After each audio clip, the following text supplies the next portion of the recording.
You're listening to the Corbett Report.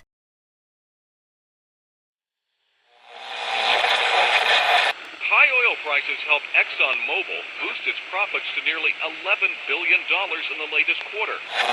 Shell is the latest oil company to report a big rise in profits, thanks to higher oil prices. The ability of speculators to profit is surely dwarfed by the ability of oil-producing nations to profit from a higher price of oil.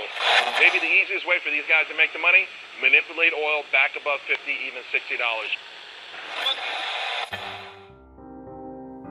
Oil. From farm to pharmaceutical, diesel truck to dinner plate, pipeline to plastic product, it is impossible to think of an area of our modern-day lives that is not affected by the petrochemical industry. The story of oil is the story of the modern world. Parts of that story are well known. Rockefeller and Standard Oil, the internal combustion engine and the transformation of global transport, the House of Saud and the oil wars in the Middle East. Other parts are more obscure. The quest for oil in the outbreak of World War I, the petrochemical interests behind modern medicine, the big oil money behind the Green Revolution and the Gene Revolution. But that story, properly told, begins somewhere unexpected.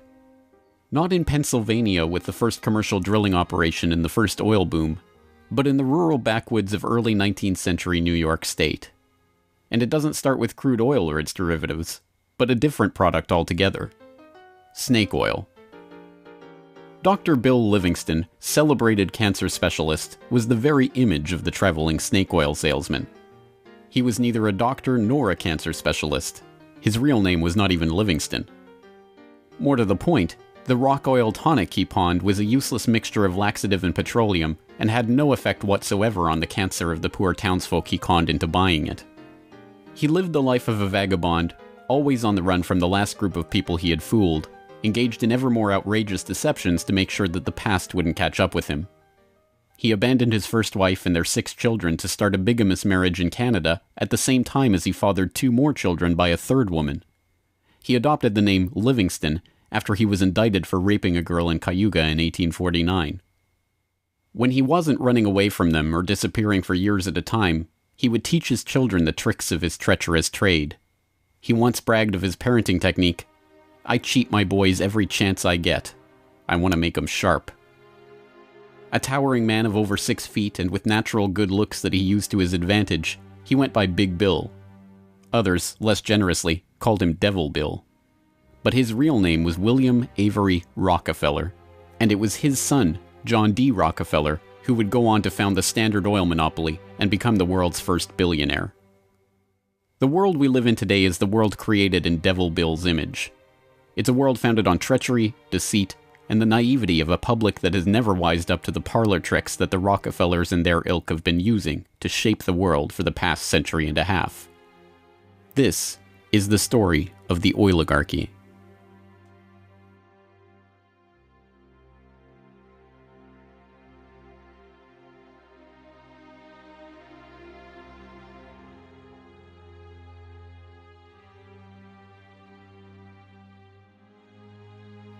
Titusville, 1857. A most unlikely man alights from a railway car into the midst of this sleepy western Pennsylvania town on the shores of Oil Creek. Colonel Edwin Drake. He's from the Pennsylvania Rock Oil Company, and he's here on a mission to collect oil. Like Dr. Bill, Drake isn't really a colonel. The title is bestowed on him by George Bissell and James Townsend, a lawyer and a banker who started the Pennsylvania Rock Oil Company after they discovered they could distill the region's naturally occurring Seneca oil into lamp oil or kerosene. Drake is actually an unemployed railroad conductor who talked himself into a job after staying at the same hotel as Bissell the year before. Calling him a colonel, it is hoped, will help win the respect of the locals. The locals think he's crazy anyway. Seneca oil is indeed plentiful, bubbling out of seeps and collecting in the creek, but other than as a cure-all medicine or grease for the local sawmill's machinery, it's hardly seen as something valuable. In fact, it can be a downright nuisance, contaminating brine wells that supply Pittsburgh's booming salt industry. Still, Drake has a task to complete: finding a way to collect enough oil to make the distillation of Seneca oil into lamp oil profitable. He tries everything he can think of. The Native Americans had historically collected the oil by damming the creek near a seep and skimming the oil off the top. But Drake can only collect 6 to 10 gallons of oil a day this way, even when he opens up extra seeps. He tries digging a shaft, but the groundwater floods in too quickly. By the summer of 1859, he's desperate. Drake is running out of ideas, Bissell and Townsend are running out of patience, and, most importantly, the company is running out of funds. He turns to Uncle Billy Smith, a Pittsburgh blacksmith who had experience drilling brine wells with steam-powered equipment. They get to work drilling down through the shale bedrock to reach the oil. It's maddeningly slow work, with the crude equipment struggling to get through 3 feet of bedrock a day. By August 27th, they've drilled down 69.5 feet. Drake has used the last of his funds, and Bissell and his partners have decided to close up the operation. On August 28th, they strike oil.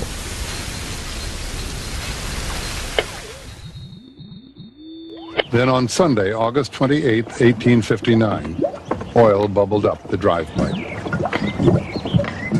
Uncle Billy and his son Sam bailed out several buckets of oil.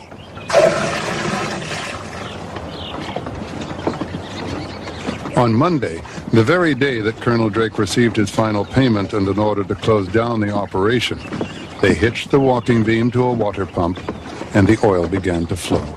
The first oil was to sell for $40 a barrel. Years later, a local newspaper interviewed Uncle Billy about the day they struck oil.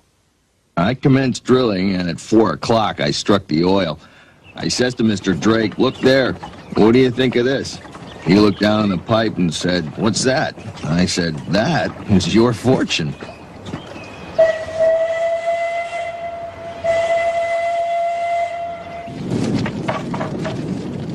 Drake's well proved that by drilling for it, oil could be found in abundance and produced cheaply.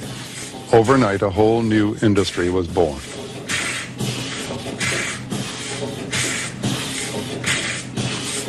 Before long, in millions of homes, farms, and factories around the world, lamps would be lit with kerosene, refined from West Pennsylvania crude.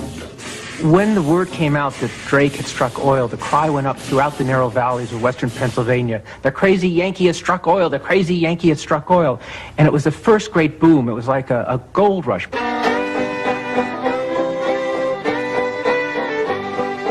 Down in Pennsylvania, there is plenty oil, they say. Petroleum, petroleum, we must all have some. Overnight, the quiet farming backwoods of rural Pennsylvania was transformed into a bustling oil region, with prospectors leasing up flats, towns springing up from nowhere, and a forest of percussion rigs covering the land. The first oil boom had arrived. Already poised to make the most of this boom was a young up-and-coming bookkeeper in Cleveland with a head for numbers, John Davison Rockefeller. He had 2 ambitions in life, to make $100,000 and to live to be 100 years old. John D. set off to make his fortune in the late 1850s, armed with a $1,000 loan from his father, Devil Bill. Grandfather never finished high school and went to Cleveland, having borrowed $1,000 from his father to start business, paid 9% interest on it, incidentally. And he read about the oil business just beginning and got interested and came to realize that it was a very volatile business at the time. In 1863, seeing the oil boom and sensing the profits to be made in the fledgling business, Rockefeller formed a partnership with fellow businessmen Maurice B. Clark and Samuel Andrews, a chemist who had built an oil refinery but knew little about the business of getting his product to market. 2 years later, the shrewd John D. bought out his partners for $72,500 and, with Andrews as partner, launched Rockefeller and Andrews. By 1870, after 5 years of strategic partnerships and mergers, Rockefeller had incorporated Standard Oil. The story of the rise of Standard Oil is an oft-told one. In a move that would transform the American economy, Rockefeller set out to replace a world of independent oilmen with a giant company controlled by him. In 1870, begging bankers for more loans, he formed Standard Oil of Ohio.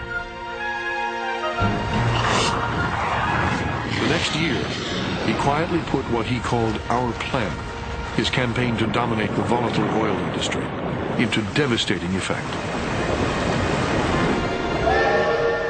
Rockefeller knew that the refiner with the lowest transportation cost could bring rivals to their knees.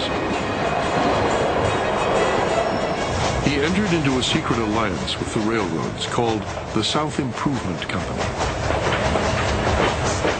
In exchange for large, regular shipments, Rockefeller and his allies secured transport rates far lower than those of their bewildered competitors.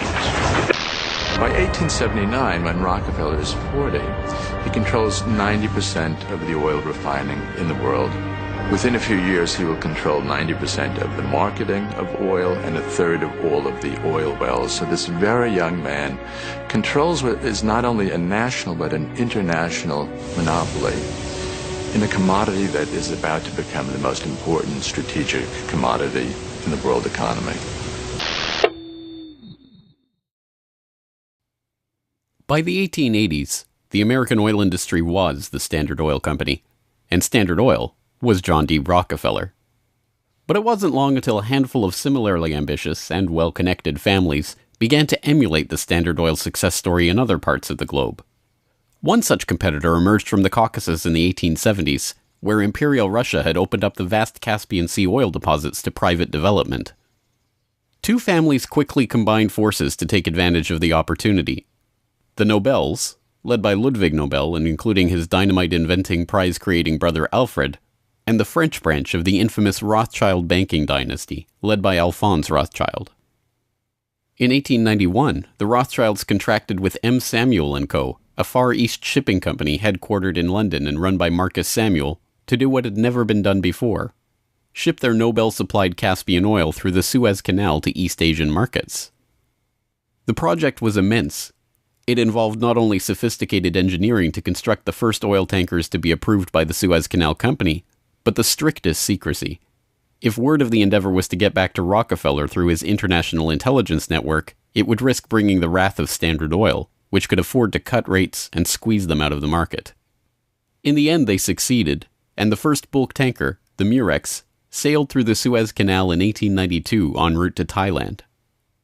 In 1897, M. Samuel & Co. became the Shell Transport and Trading Company. Realizing that reliance on the Rothschild Nobel Caspian oil left the company vulnerable to supply shocks, Shell began to look to the Far East for other sources of oil. In Borneo, they ran up against Royal Dutch Petroleum, established in The Hague in 1890 with the support of King William III of the Netherlands, to develop oil deposits in the Dutch East Indies. The two companies, fearing competition from Standard Oil, merged in 1903 into the Asiatic Petroleum Company, jointly owned with the French Rothschilds, and in 1907 became Royal Dutch Shell. Another global competitor to the Standard Oil throne emerged in Iran at the turn of the 20th century. In 1901, millionaire socialite William Knox D'Arcy negotiated an incredible concession with the King of Persia: exclusive rights to prospect for oil throughout most of the country for 60 years. After 7 years of fruitless search, D'Arcy and his Glasgow-based partner, Burma Oil, were ready to abandon the country altogether. In early May of 1908, they sent a telegram to their geologist telling him to dismiss his staff, dismantle his equipment, and come back home. He defied the order, and weeks later, struck oil. Burma Oil promptly spun off the Anglo-Persian Oil Company to oversee production of Persian oil. The British government took 51% majority control of the company's shares in 1914 at the behest of Winston Churchill, then First Lord of the Admiralty, and survives today as BP. The Rothschilds and Nobels, the Dutch royal family, the Rockefellers. These early titans of the oil industry and their corporate shells pioneered a new model for amassing and expanding fortunes hitherto unheard of. They were the scions of a new oligarchy, one built around oil and its control, from wellhead to pump. But it was not just about money. The monopolization of this, the key energy resource of the 20th century, helped secure the oligarchs not just wealth, but power over the lives of billions. Billions who came to depend on black gold for the provision of just about every aspect of their daily lives. In the late 19th century, however, it was by no means certain that oil would become the key resource of the 20th century. As cheap illumination from the newly commercialized light bulb began to destroy the market for lamp oil, the oligarchs were on the verge of losing the value from their monopoly. But a series of lucky strikes was about to catapult their fortunes even further. The very next year after the commercial introduction of the light bulb, another invention came along to save the oil industry. German engineer Carl Benz patented a reliable two-stroke internal combustion engine. The engine ran on gasoline, another petroleum byproduct, and became the basis for the Benz motor wagon that, in 1888, became the first commercially available automobile in history. And with that stroke of luck, the business that Rockefeller and the other oligarchs had spent decades consolidating was saved. But more luck was needed to ensure the market for this new engine. In the early days of the automobile era, it was by no means certain that gas-powered cars would come to dominate the market. Working models of electric vehicles had been around since the 1830s, and the first electric car was built in 1884. By 1897, there was a fleet of all-electric taxis shuttling passengers around London. The world land speed record was set by an electric car in 1898. By the dawn of the 20th century, electric cars accounted for 28% of the automobiles in the United States. The electrics had advantages over the internal combustion engine. They required no gear shifting or hand cranking, and had none of the vibration, smell, or noise associated with gasoline-powered cars. Lady Luck intervened again on January 10, 1901, when prospectors struck oil at Spindletop in East Texas. The gusher blew 100,000 barrels a day and set off the next great oil boom, providing cheap, plentiful oil to the American market and driving down gas prices. It wasn't long before the expensive, low-range electric engines were abandoned altogether, and big, loud, gas-guzzling engines came to dominate the road, all fueled by the black gold that Standard Oil, Shell, Gulf, Texaco, Anglo-Persian, and the other oil majors of the time were drilling, refining, and selling. Perhaps John D's greatest stroke of luck, however, was not supposed to be luck at all. Rockefeller had come under increasing scrutiny by a public outraged by the unprecedented wealth he had amassed through Standard Oil. Muckraking reporters like Ida Tarbell began digging up the dirt on his rise to power through railroad conspiracies, secret deals with competitors, and other shady practices. The press pictured him as a colossus with bribed politicians literally in the palm of his hand. Standard Oil was a menacing octopus with its tentacles strangling the lifeblood of the nation. Hearings began, investigations were launched, lawsuits were brought against him, and then, finally, in 1911, the Supreme Court made a monumental decision.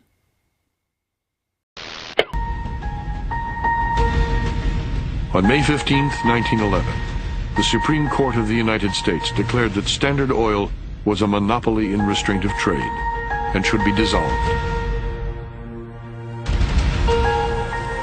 Rockefeller heard of the decision while golfing at Connecticut with a priest from the local Catholic Church, Father J.P. Lennon. And Rockefeller reacted with amazing aplomb. He turned to the Catholic priest and said, "Father Lennon, have you some money?" And the priest was very startled by the question and said, "No." And then he said, "Why?" And Rockefeller replied, "Buy Standard Oil." As Rockefeller foresaw, the individual Standard Oil companies were worth more than the single corporation. In the next few years, their shares doubled and tripled in value. By the time the reign of cash was over, Rockefeller had the greatest personal fortune in history, nearly 2% of the American economy. And it was really losing the antitrust case that converted John D. Rockefeller into history's first billionaire. So that Standard Oil was punished in the federal antitrust case, but John D. Rockefeller Sr. most assuredly was not. To the amazement of the world, Rockefeller's punishment had in fact been his reward. Rather than being taken down a peg, the splitting up of the Standard Oil monopoly had launched him as the world's only acknowledged billionaire at a time when the average annual income in America was $520. Rockefeller's story was perfectly mirrored by the story of Colonel Edwin Drake. Having struck oil in Titusville and given rise to a billion-dollar global industry, Drake had not had the foresight to patent his drilling technique or even to buy up the land around his own well. He ended up in poverty, relying on an annuity from the state of Pennsylvania to scrape together a living, and dying in 1880. For the oligarchy, the lesson of the rise of Rockefeller was obvious. The more ruthlessly that monopoly was pursued, the tighter that control was grasped, The greater the lust for power and money, the greater the reward would be in the end. From now on, no invention would derail the oil majors from their quest for total control. No competition would be tolerated. No threat to the oligarchs would be allowed to rise.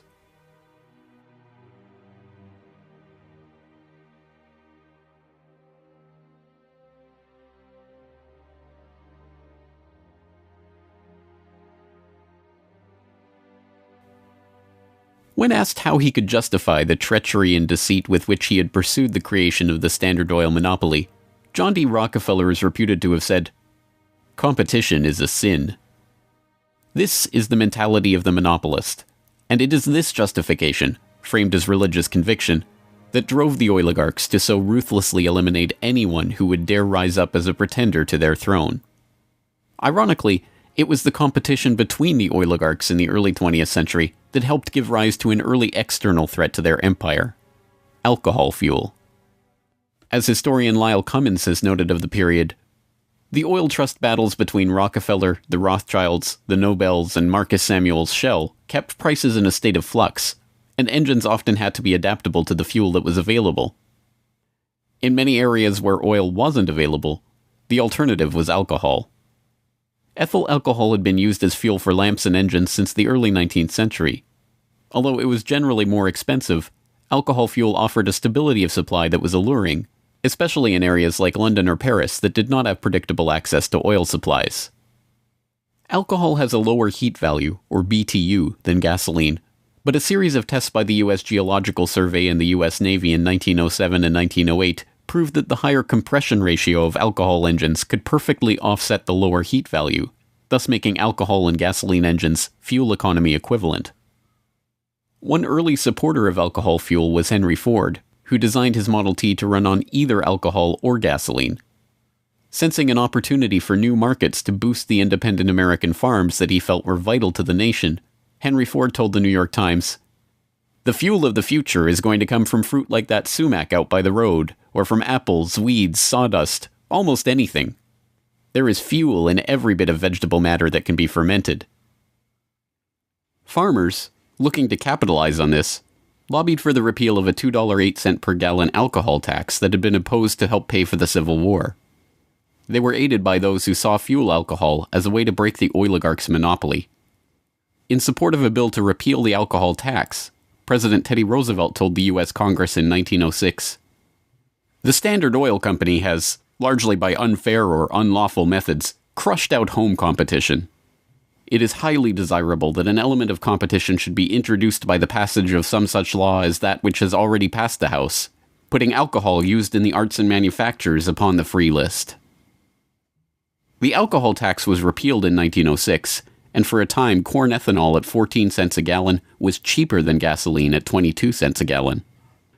The promise of cheap, unpatentable, unmonopolizable fuel production open to anyone with raw vegetable matter and a still, swept the nation. But cheap, plentiful fuel that can be grown and produced locally and independently is not what the oligarchs had in mind. A 1909 USGS report comparing gas and alcohol engines had noted that a significant point in alcohol fuel's favor was that there were fewer restrictions on alcohol engines. For the oligarchs, the answer was simple: find a way to place greater restrictions on alcohol engines. Thankfully for them, the answer to their problem was already gaining popular support. In the 19th century, America had a drinking problem. By 1830, the average American over 15 years old drank 7 gallons of pure alcohol per year, 3 times higher than today's average. This led to the first anti-alcohol movements in the 1830s and 1840s, and the formation of the Prohibition Party in 1869, and the Women's Christian Temperance Union in the 1870s. The movement enjoyed widespread and growing support, but had few political successes. Maine flirted with prohibition by outlawing the sale and manufacture of liquor in 1851, but the ban only lasted 5 years. This changed with the formation of the Anti-Saloon League in Standard Oil's birth state of Ohio in 1893.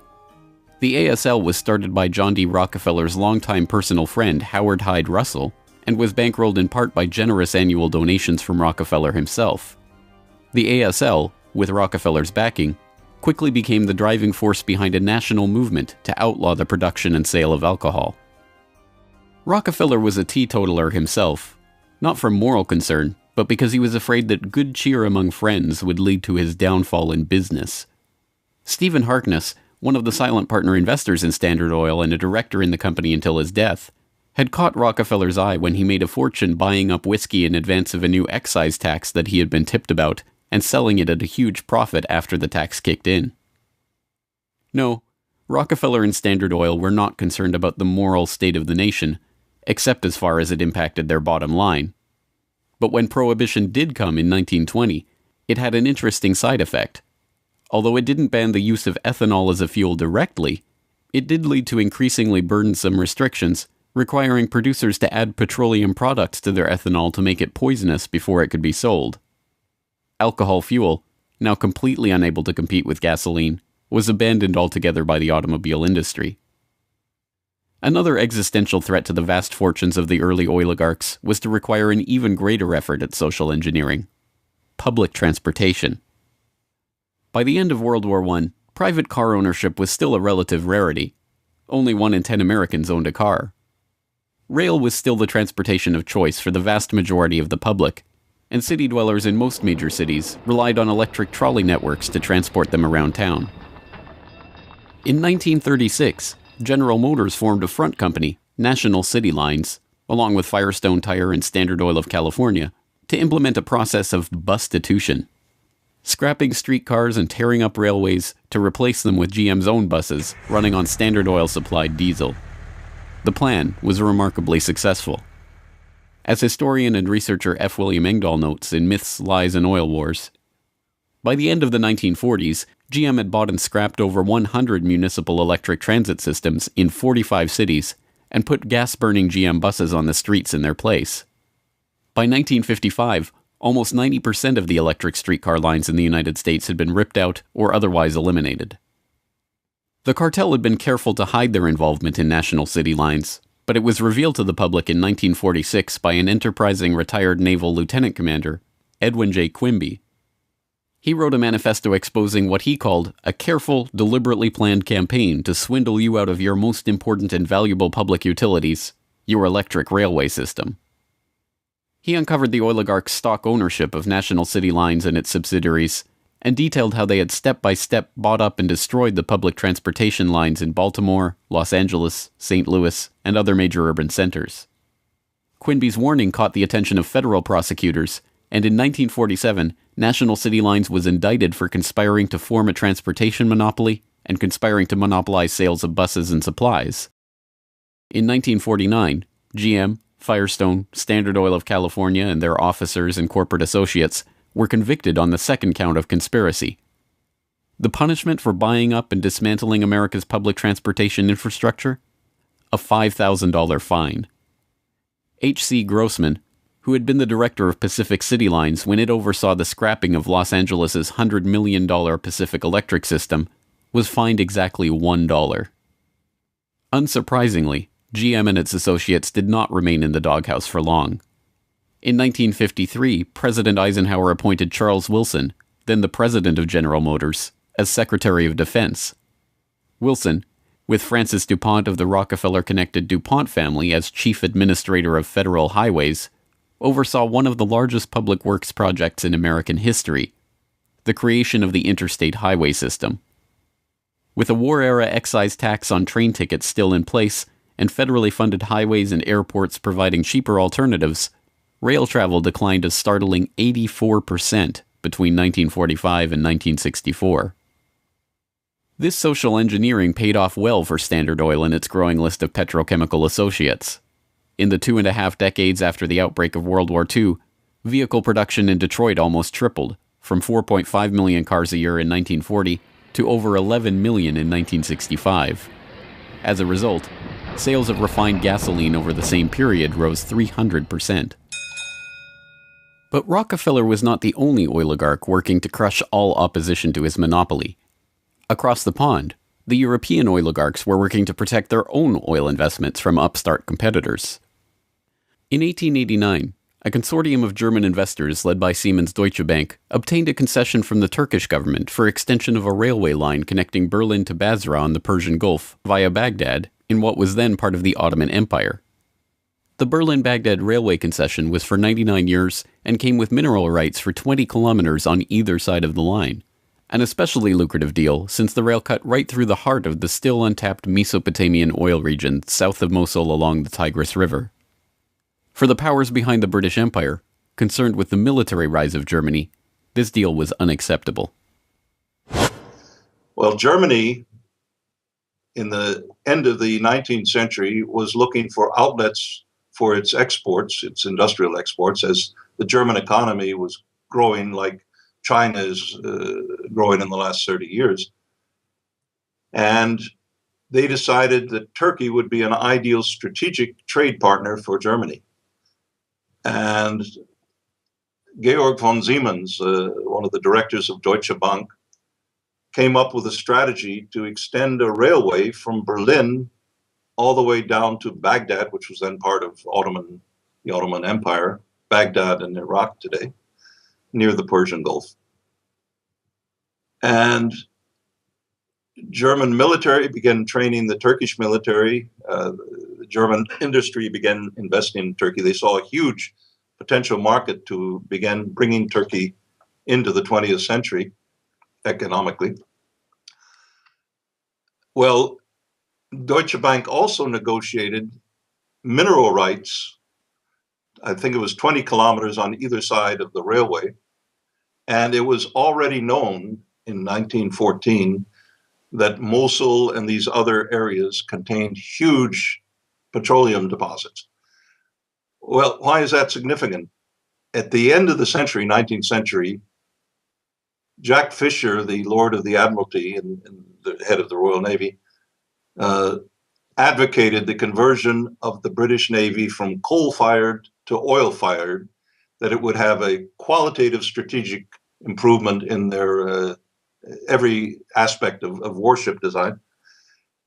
And since Britain didn't know that they had any oil back then, they went to Persia and swindled the Shah at that time out of oil rights in Persia. They went to Kuwait and backed a coup d'etat of the Al-Sabah family to be a British pawn. And they literally wrote a contract with him that nothing that Kuwait does with the outside world will be done without approval of the British governor. And Kuwait was known to have oil and lying right on the Persian Gulf. Well, the British looked at this railway plan of the Germans going right down to Baghdad and said, my God, you can put soldiers on rail cars and bring them down and threaten the oil lifeline of the British Navy. This is a strategic move by the Germans. It also would make Germany independent of the British control of the seas. The British oligarchs, including the British Crown with its hidden controlling stake in Anglo-Persian oil and the Rothschilds merchant Marcus Samuel at Royal Dutch Shell, sought to counter this German threat to their commercial and strategic interests. They used Armenian-born, naturalized British citizen Calouste Gulbenkian, the architect of the Royal Dutch Shell merger, in order, as he later recalled, to see British influence get the upper hand in Turkey against the Germans. If that was his task, it was a remarkable success. In 1909, the British set up the Turkish National Bank, which was Turkish in name only. Founded by London banker Sir Edward Castle and with directors like Hugo Baring of the Barings banking family, Castle himself, and Gulbenkian, the bank set up the Turkish Petroleum Company in 1912. Formed explicitly to exploit the petroleum-rich oil fields of Iraq, then part of the Ottoman Empire, Gulbenkian brokered a deal that forced Deutsche Bank, with its 40-kilometer concessions along the oil-rich Baghdad railway line, into a junior partnership in the company. The stock was split so the British government's Anglo-Persian Oil Company owned half the shares, with Royal Dutch Shell and Deutsche Bank splitting the other half. Their plan to take over Germany's Turkish oil interests had been successful, but in an amazing irony, it didn't even matter. Gulbenkian finished negotiations for the Iraqi oil concession on June 28, 1914, the same day Archduke Ferdinand was shot in Sarajevo. An alliance the British had been brokering for years to constrain the rising German threat, an alliance involving France and Russia, kicked into motion, and the world was engulfed in war. By the end of World War I, the British and their allies had taken over Iraq and its oil deposits anyway. Germany had been completely cut out, and Gulbenkian, their scheming servant, received 5% of all oil field proceeds in the newly minted country. As the century wore on, the oil industry grew beyond the control of the handful of families that had dominated it since its inception. Oil deposits were located around the globe, and the resources of entire nation-states were marshaled to control them. Now, threats to the oligarchs and their interests required multilateral, multinational responses, and the consequences of those deals were felt worldwide. The story of the oil shock of 1973, as it has been delivered to us by the history books, is well known. By the late 1960s, the nation relied on imported oil to keep the economy strong. Then, in the early 1970s, oil-dependent America's nightmares came true. 13 oil-producing countries in the Middle East and South America formed OPEC, the Organization of Petroleum Exporting Countries. In 1973, OPEC placed an oil embargo on the U.S. and other nations that had supported Israel against the Arab states in the Yom Kippur War. The American economy went into a tailspin as gas shortages gripped the nation. Few, however, know that the crisis and its ensuing response was in fact prepared months ahead of time at a secret meeting in Sweden in 1973. The meeting was the annual gathering of the Bilderberg Group, a secretive cabal formed by Prince Bernhard of the Netherlands in 1954. The Dutch royal family not only gave its royal imprint to Royal Dutch Petroleum, they are still rumored to be, along with the Rothschilds, one of the largest shareholders in Royal Dutch Shell, from the days when Queen Wilhelmina's Anglo-Dutch petroleum holdings and other investments made her the world's first female billionaire, right through to today. Bernhard's guest list at the Bilderberg Group reflected his position in the oligarchy. Alongside him at the Swedish conference were David Rockefeller of the Standard Oil dynasty and his protege Henry Kissinger, Baron Edmund de Rothschild, E.G. Collado, the vice president of Exxon, Sir Dennis Greenhill, director of British Petroleum, and Gerrit A. Wagner, president of Bernhard's own Royal Dutch Shell. At the meeting in Sweden, held 5 months before the oil crisis began, the oligarchs and their political and business allies were planning their response to a monetary crisis that threatened the world dominance of the US dollar. Under the Bretton Woods system, negotiated in the final days of World War II, the US dollar would be the backbone of the world monetary system, convertible to gold at $35 per ounce, with all other currencies pegged to it. Increasing US expenditures in Vietnam and decreasing exports caused Germany, France, and other nations to start demanding gold for their dollars.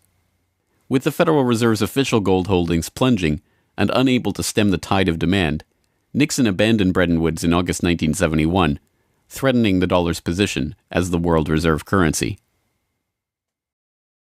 Accordingly, I have directed the Secretary of the Treasury to take the action necessary to defend the dollar against the speculators.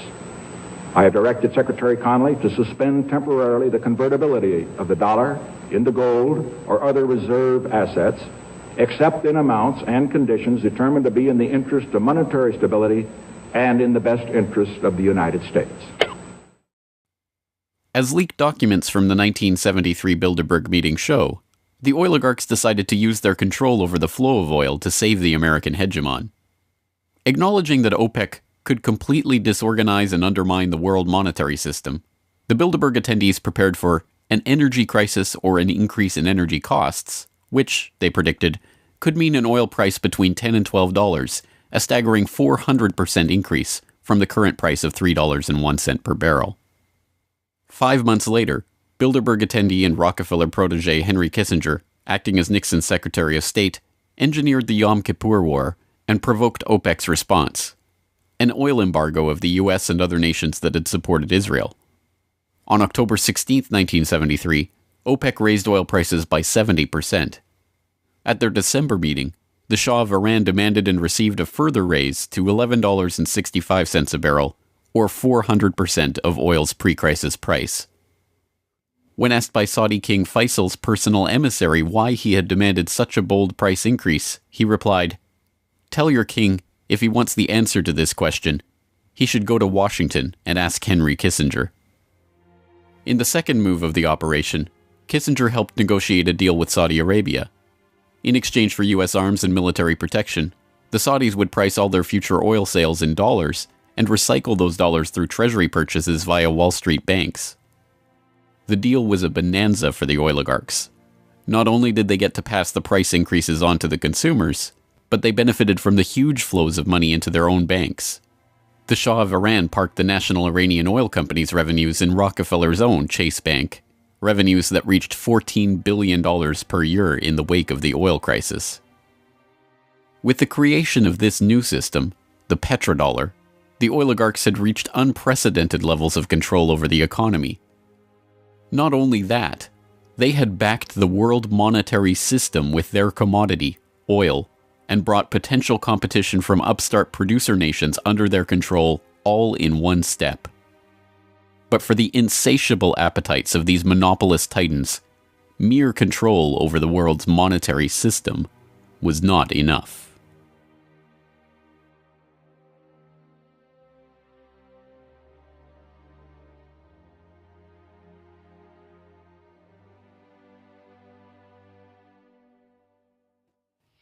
In the 19th century, railroad conspiracies and predatory pricing had been enough to assure the oligarchs' monopoly.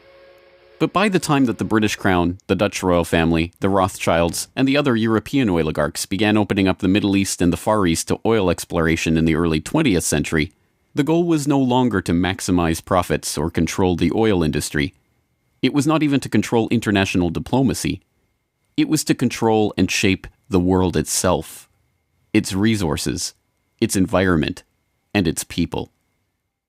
In order to achieve this goal, the oligarchy would need a facelift. In the current age, with the Rockefeller name now more likely to be associated with Rockefeller Plaza or Rockefeller University than Standard Oil, it is difficult to understand just how hated John D. was in his own day.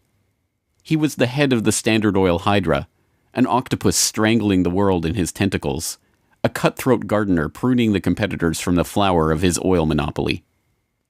As one of the richest men the world had ever known, he was an easy target for the average working man's frustration and a magnet for the poor seeking help. He received on average 50 to 60,000 letters a month asking for help. Dozens of people followed him in the street. Literally, crowds stood around the Standard Oil offices, waiting for him to come out. Little children, painfully thin, crying in the street and so on. Rockefeller felt overwhelmed. Besieged by the downtrodden, despised by the working man, hounded by Ida Tarbell and the muckraking press, John D. had the mother of all PR problems. The answer was simple: invent the PR industry. He hired Ivy Ledbetter Lee, a journalist turned communications expert who invented the modern public relations industry, to burnish the Rockefellers' tarnished image. It was Lee that suggested giving the family name to Rockefeller Center and filming John D. handing out dimes in public. An early master of public relations, Lee used the media which the muckrakers had used to disgrace Rockefeller to turn him into a sympathetic figure. Ivy Lee recognized early the power of the new moving picture and used newsreels to show a remarkably benevolent Rockefeller. I am very grateful to you and to a host of people who are so kind and good to me all the time. Why? Because you're so good to everybody. Yes, you are. As Ivy Lee began to kind of control his public image, he became oddly a kind of American character.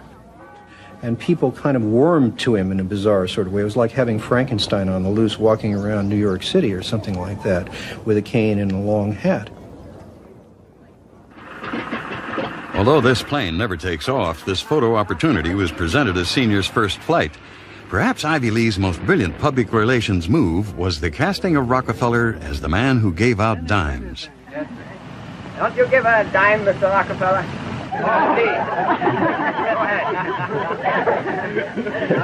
You read a dime? Thank you, sir. Thank you very much. I consider And I myself... thank you for the ride. I consider myself more than amply paid. Bless you, bless you, Yes. bless you. These PR stunts seem obvious and ham-handed by today's standards, but they were effective enough. To this day, people leave dimes on the stone marker at the base of the 70-foot Egyptian obelisk that towers over John Dee's final resting place in Cleveland's Lakeview Cemetery. But it was not stage-managed photo opportunities like these that transformed Rockefeller into a public hero. In order to win the public over, he was going to have to give them what they wanted. And what they wanted wasn't difficult to understand. Money. But just as his father, Devil Bill, had taught him to do in all his business dealings, Rockefeller made sure to get the better end of the bargain. He would donate his great wealth to the creation of public institutions, but those institutions would be used to bend society to his will. As every would-be ruler throughout history has realized, society has to be transformed from the ground up. Americans in the 19th century still prized education and intellectual pursuits, with the 1840 census finding unsurprisingly that the United States, a nation that had been mobilized by tracts like Thomas Paine's remarkably popular Common Sense, was a nation of readers with a remarkable 93% to 100% literacy rate. Before the first compulsory schooling laws in Massachusetts in 1852, education was private and decentralized, and as a result classical education, including study of Greek and Latin and a solid grounding in history and science, was widespread. But a nation of individuals who could think for themselves was anathema to the monopolists. The oligarchs needed a mass of obedient workers, an entire class of people whose intellect was developed just enough to prepare them for lives of drudgery in a factory. Into the midst stepped John D. Rockefeller with his first great act of public charity, the establishment of the University of Chicago. He was aided in this task by Frederick Taylor Gates, a Baptist minister that Rockefeller befriended in 1889 and who would go on to be John Dee's most trusted philanthropic advisor. Gates would go on to write a short tract, The Country School of Tomorrow, that laid out the Rockefeller plan for education. In our dream, we have limitless resources, and the people yield themselves with perfect docility to our molding hand. The present educational conventions fade from our minds, and, unhampered by tradition, we work our own goodwill upon a grateful and responsive folk. We shall not try to make these people or any of their children into philosophers, or men of learning or science. We are not to raise up from among them authors, orators, poets, or men of letters. We shall not search for embryo great artists, painters, musicians, nor will we cherish even the humbler ambition to raise up from among them lawyers, doctors, preachers, politicians, statesmen, of whom we now have ample supply. Although Rockefeller's resources weren't exactly limitless, they might as well have been. In 1902, he established the General Education Board to help implement Gates's vision for the Country School of Tomorrow with a staggering $180 million endowment. The Rockefeller influence on education was felt almost immediately, and it was amplified by help from fellow monopolists of the era who were approaching the topic of philanthropy from the same angle. Although best known as a steel magnate, Andrew Carnegie's fortune started on the railroads transporting Rockefeller's Standard Oil around the country, and was greatly magnified by a lucrative investment in property near Oil Creek that provided steady, profitable oil sales. In 1905, he established the Carnegie Foundation for the Advancement of Teaching, a tax-free foundation through which Carnegie and his appointees could direct the development of the education system in the United States, and, eventually, worldwide. In 1910, Rockefeller followed suit by establishing the Rockefeller Foundation, which became the tax-free umbrella organization for his philanthropic ambitions. As the Reese Committee, a congressional investigation into the activities of these tax-free foundations in the 1950s, discovered, it wasn't long before Carnegie's endowment approached Rockefeller's foundation with a proposal to cooperate on their shared desire to transform the American education system in their own image. Norman Dodd, the director of research for the congressional committee who was granted access to the Carnegie Endowment's board minutes, explains. So they approach the Rockefeller Foundation with the suggestion that that portion of education which could be considered domestic be handled by the Rockefeller Foundation, and that portion which is international should be handled by the endowment. And they then decide that the key to the success of these two operations lay in an alteration in the teaching of American history. So they approach 4 of the then most prominent teachers of American history in the country, people like Charles and Mary Bird, and their suggestion to them is, will they alter the manner in which they present this subject, and they get turned down flat. So they then decide that it is necessary for them to do, as they say, build our own stable of historians. And then they approach the Guggenheim Foundation, which specializes in fellowships, and say, when we find young men in the process of studying for doctorates in the field of American history, and we feel that they are the right caliber, will you grant them fellowships on our say-so? And the answer is yes. So under that condition, eventually they assemble 20.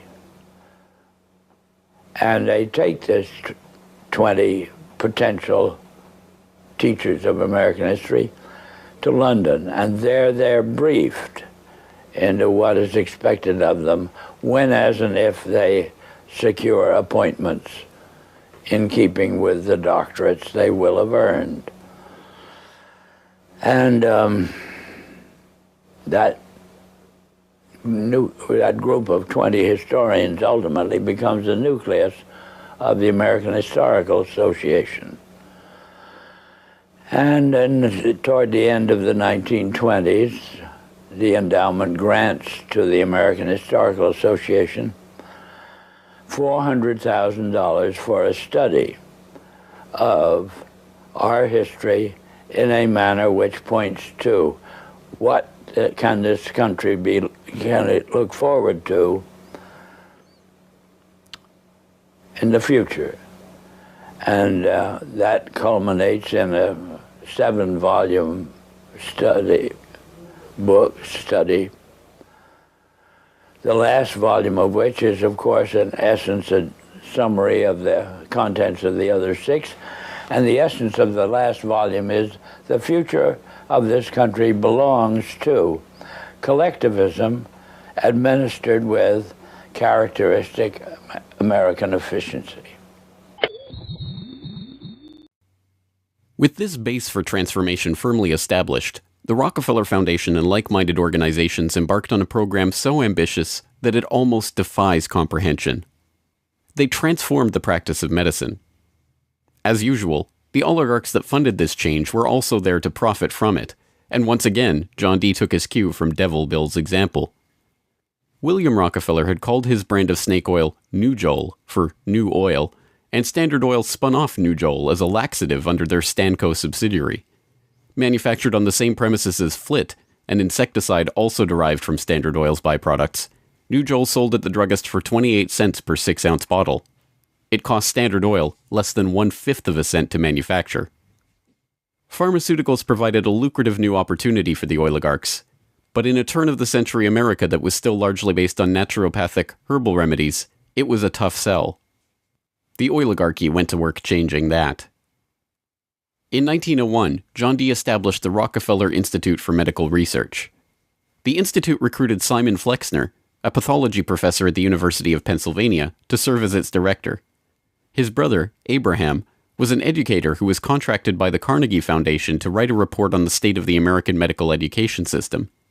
His study, the Flexner Report, along with the hundreds of millions of dollars that the Rockefeller and Carnegie Foundations were to shower on medical research in the coming years, resulted in a sweeping overhaul of the American medical system.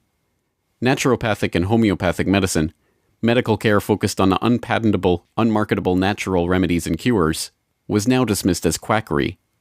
Only drug-based allopathic medicine requiring expensive medical procedures and lengthy hospital stays was to be taken seriously.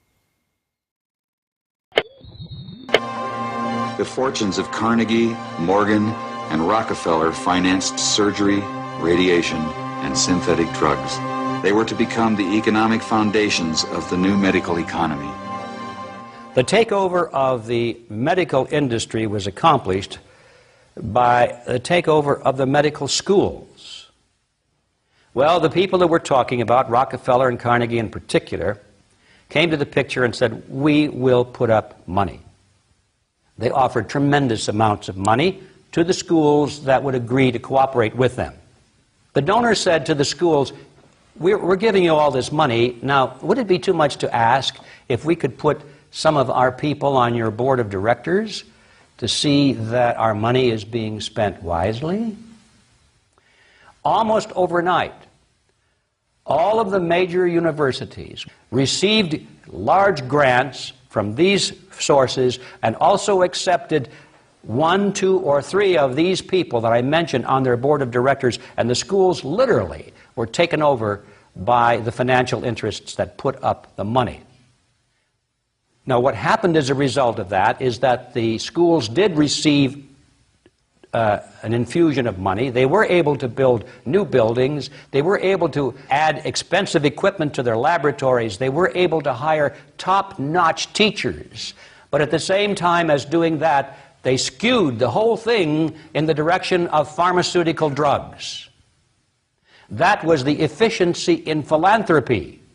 The doctors from that point forward in history would be taught pharmaceutical drugs. All of the great teaching institutions in America were captured by the pharmaceutical interests in this fashion. And it's amazing how little money it really took to do it. The oligarchy birthed entire medical industries from their own research centers and then sold their own products from their own petrochemical companies as the cure. It was Frank Howard, a Standard Oil of New Jersey executive, who would go on to persuade Alfred Sloan and Charles Kettering to donate their fortunes to the cancer center that would then bear their name.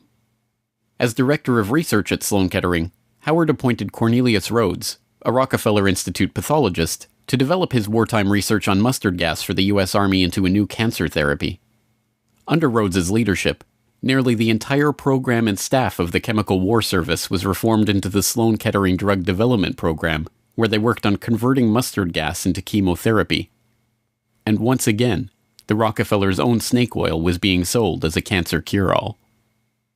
The oligarchs' interest in the burgeoning pharmaceutical industry converged in companies like IG Farben, a drug and chemical cartel formed in Germany in the early 20th century.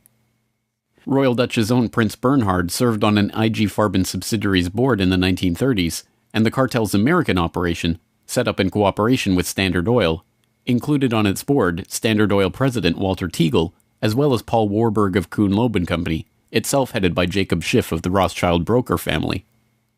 At its height, IG Farben was the largest chemical company in the world, and the 4th largest industrial concern in the world, right behind Standard Oil of New Jersey. The company was broken up after World War II, but like Standard Oil, its various pieces remained intact, and today BASF, one of its chemical offshoots, remains the largest chemical company in the world, while Bayer and Sanofi, 2 of its pharmaceutical offshoots, are among the largest pharmaceutical companies in the world.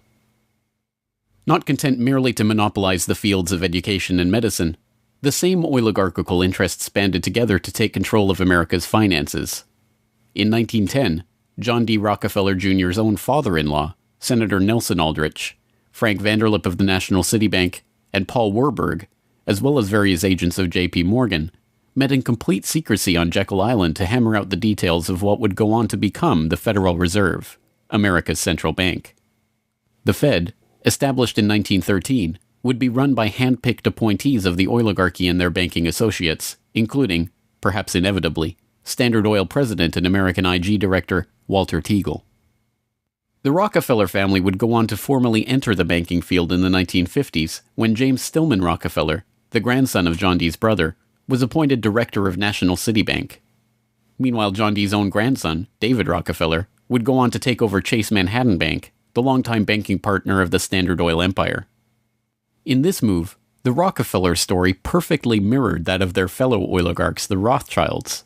Whereas the Rothschilds had supplemented their banking fortune with their oil interests, the Rockefellers supplemented their oil fortune with banking interests. Springboarding from success to success as they consolidated monopolies across every field of human activity, the oligarchs' ambitions became even larger. This time, their goal was to consolidate control over the very food supply of the world itself. And once again, they would use philanthropy as the cover for their business takeover. The Green Revolution began in 1943 when plant geneticist Norman Borlaug and a team of researchers arrived on Mexican soil. His goal was to improve agricultural techniques and biotechnological methodologies, which in turn would help alleviate starvation and improve the living quality of developing nations. Creating new genetically modified strains of wheat, rice, maize, and other crops, Borlaug planned to win the battle against world hunger. The hope was that these new crops and farming techniques would rescue third world countries from the brink of starvation. That's exactly what happened. The agricultural innovations brought to the poverty-stricken countries gave the farmers the skills and resources necessary to sustain themselves. This triggered a chain of events that would allow these once struggling nations to survive. Agricultural exports soared in quantity and diversity and allowed the countries to become self-sufficient. As the genetically modified crops thrived, farmers were able to use their increased income to purchase newer and superior farming machinery. This increase in revenue made farming easier, more reliable, and more efficient. The Green Revolution led to the modernization of agriculture and has had a profound social, economic, and political impact on the world. The Mexican government turned to the Rockefeller Foundation in their endeavor to nourish Mexico through agriculture. Norman Borlaug, needless to say, was a researcher for the Rockefeller Foundation, and the Green Revolution, for whatever increase in yields it brought about, also created markets for the oligarchs' own interest in the petrochemical fertilizer industry and gave rise to the ABCD seed cartel of Archer Daniels Midland, Bunge, Cargill, and Louis Dreyfus. These companies, along with their associated interests in the food packaging and processing industry, formed the core of American agribusiness, a concept developed at Harvard Business School in the 1950s with the help of research conducted by Vasily Leontief for the Rockefeller Foundation. The American agribusiness giants shared a common goal: the transformation of third world agriculture into a captive market for their goods. From this perspective, the project was a runaway success. By the 1970s, the Rockefeller Standard Oil network and its cronies in the nitrogen fertilizer industry, including DuPont, Dow Chemical, and Hercules Powder, had broken into markets around the world, markets conveniently forced open for them by the U.S. government itself under President Johnson's Food for Peace program, which mandated the use of petrochemical-dependent agricultural technologies by aid recipients. Unable to afford these new technologies themselves, the impoverished Third World beneficiaries of this revolution relied on loans from the International Monetary Fund and the World Bank, handled by Rockefeller's own Chase Manhattan Bank and guaranteed by the U.S. government. The real costs of the Green Revolution, economic, agricultural, and environmental, are seldom tallied. Access to these debt-financed petrochemical-dependent technologies exacerbated the difference between the rich landowning class and the landless peasants in countries like India, where land reform and abolition of usury were dropped from the political agenda after the Green Revolution took over. Even then, the revolution's main success, its increase in agricultural yields, has been oversold. Yield growth across India actually slowed after the introduction of agribusiness. The environmental destruction is even more devastating. An overview in the December 2000 edition of Current Science notes, the Green Revolution has not only increased productivity, but it has also produced several negative ecological consequences, such as depletion of lands, decline in soil fertility, soil salinization, soil erosion, deterioration of environment, health hazards, poor sustainability of agricultural lands, and degradation of biodiversity. Indiscriminate use of pesticides, irrigation, and imbalanced fertilization has threatened sustainability. The Rockefeller Foundation even acknowledges the critiques of the Green Revolution it funded into existence, insisting that current initiatives take into account lessons learned. Even so, The foundation continues to fund research and write reports on how to improve prospects for agribusiness investment in its target markets. As egregious as the Green Revolution was and continues to be, however, in many ways it was just the prelude to an even more ambitious project, the Gene Revolution. Now the project is not merely to monopolize the technologies, supplies, and chemical inputs for agriculture worldwide, but to monopolize the food supply itself through the replacement of the world's natural seeds with patentable, genetically modified crops. The players involved in this Gene Revolution are almost identical to the players in the Green Revolution, with IG Farben offshoots, Bayer Crop Science and BASF Plant Science, mingling with traditional oligarch associate companies like Dow AgroScience, DuPont Biotechnology, and, of course, Monsanto, all funded by the Rockefeller Foundation and fellow philanthropists at the Ford Foundation, the Bill and Melinda Gates Foundation, and like-minded organizations.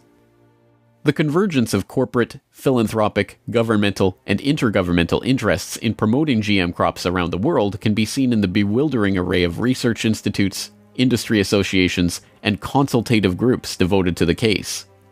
The Rockefeller-funded International Rice Research Institute, the Rockefeller-Monsanto USAID brainchild International Service for the Acquisition of Agribiotech Applications, the Rockefeller-Ford World Bank-created Consultative Group of International Agricultural Research, and dozens of other bland, benign-sounding organizations research and promote GM crops in target markets around the globe, with the profits ending up in the oligarchs' coffers. A representative example of this story is the agribusiness neocolonization of Argentina, where Monsanto ran an elaborate bait-and-switch to get the country hooked on its genetically modified Roundup-ready soybeans before demanding royalties on the crops that were by then already growing. DuPont then took over, magnanimously beginning a Protein for Life program to foist their own GM soybeans on the country's poor. The same scene has played itself out in country after country, where cartel-developed GM crops are foisted on emerging economies through food aid, usually during times of famine when those countries are especially vulnerable. Only a handful of countries like Zambia or Angola have outright rejected this GMO takeover of their food supply, generously subsidized by the US government to the benefit of the agribusiness cartel.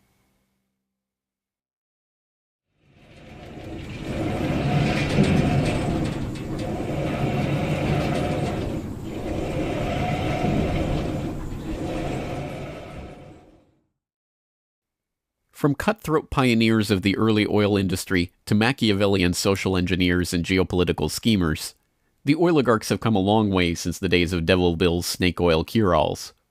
But his use of every form of deception and trickery to swindle the public informed how John D. and the rest of the oligarchs built up their business interests. As the 20th century drew to a close, it was obvious that for the powerful cartel that built the oil industry, the Rockefellers, the Rothschilds, the British and Dutch royal families, it was no longer about oil, if it ever really was. The takeover of education, of medicine, of the monetary system, of the food supply itself, showed that the aim was much greater than a mere oil monopoly.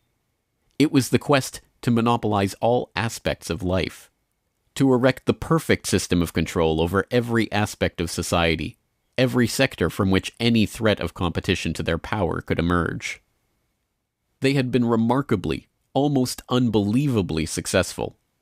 From oil well to gas pump, farm to fork, hospital to pharmaceutical, drill rig to dollar bill, there was almost no aspect of society that was not under their control.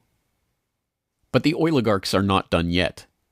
Their next project, launched in the late 20th century, is almost too ambitious to be comprehended. It is not about oil. It is not about money. It is about the monopolization of life itself. They have spent decades preparing the path for this takeover and marshaled their mind-boggling resources in service of the task.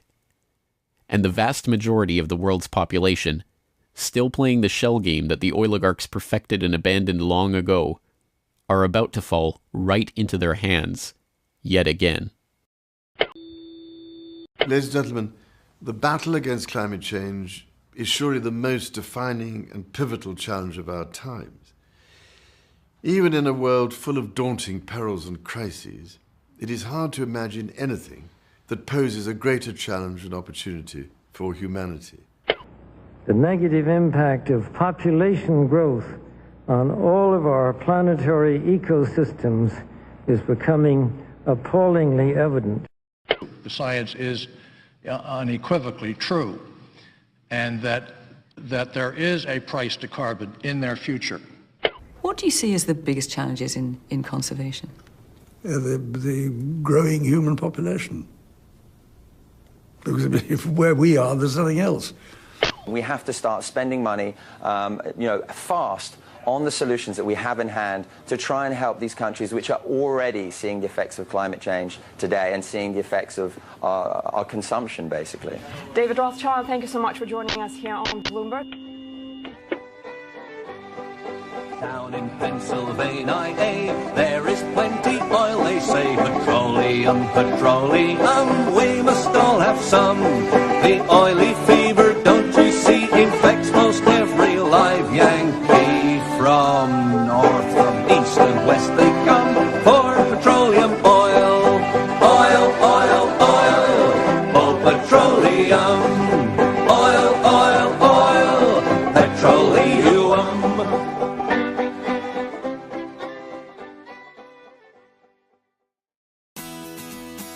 The Corbett Report is brought to you by the Corbett Report subscriber, a weekly newsletter featuring James Corbett's International Forecaster editorial, recommended reading and viewing, discounts on Corbett Report DVDs, and once a month, a subscriber-only video. Sign up today to start receiving your copy at corbettreport.com/support.